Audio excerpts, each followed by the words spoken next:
Have you ever seen a garden of glass? It captivates me, penetrates me, and within I wait and profess. In the heart of the capital there is a place only the honored may go. A living sculpture, a vibrant glade of twisting flumes. Such a gem, rarely a murmur on the tongue of the knowing. Tucked away beneath the clock tower of Edavala is the Devourer's palace, his garden of glass, hidden for none to enjoy.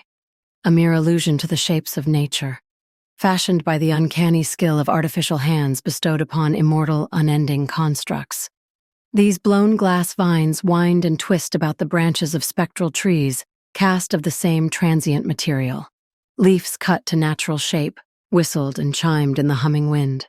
From the promenades and verandas of the lower city, this cultivation hides behind a trio of waterfalls, whereas from its midst, the source of great falls rises over glass pillars and pools upon the mosaic's birthing seeds. Glass men with glass bones and glass beards, blown to life with the faculties to labor, learning to use their senses or inert and waiting for activation. With every step over wet topsoil I weave between whispering floras.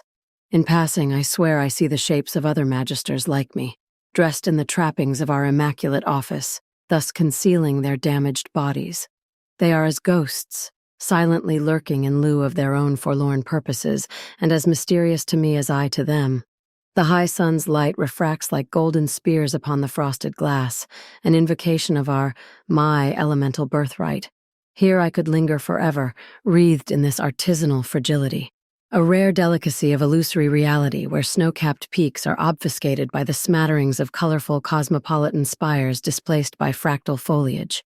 Only the looming clock tower of Susanvergen, the professorial palace, is discernible through the cascade of vibrant light. Even that singular landmark, so close I feel as though I could reach out and touch it, was cast as a surreal and distorted visage of its mighty self. An avian sang, and the place called back. An arrhythmic lullaby washed over the garden, a shivering song that rang like a chorus of crystal cups played by a many-handed god. The garden changed with the coming of night.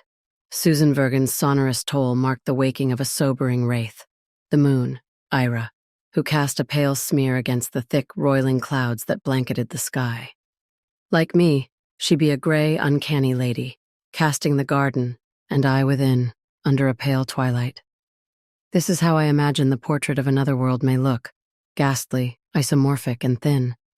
A place as much as it is a lens, or perhaps this is how it all really is, a frail thing of misdirection and disillusion that wraps me in a shawl of comfort to warm me from clarity. This ephemeral Botania, it is eerie, it is temporary beauty, forged by the greatest of powers and yet so vulnerable. It is a sanctimonious place, beholden only by those with the capacity to create it. Magisters. Me. I am Magister. I am Marianne Venskart, and admittedly I am a peer amongst the powerful. My influence stems from more than just riches or charisma, and although I have both, they are merely symptomatic. My true privilege is the fault of my faculty, particularly my knowledge of the wild intangibility that supersedes the natural order, or codes of law. I speak of magic, or Myria as my people call it, to delineate it from less erotic esoterica. For of them all, only Myria enraptures the body to present the will of the mind. Maybe I conflate myself? Perhaps, but I've no need of Masonic mysticism. My faith is in man's power, and I do not dwell on what it means to live under an altered cosmos, where the stars of my ancestors darken to fill the avaricious voids of my great masters.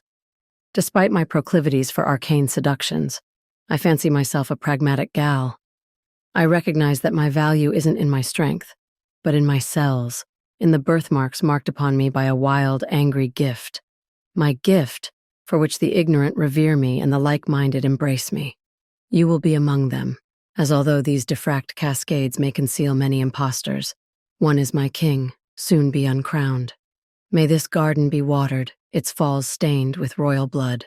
O Breton, my traitorous brother restored from exile, may thy fate be fratricide, for the crime of returning to the garden unwelcome.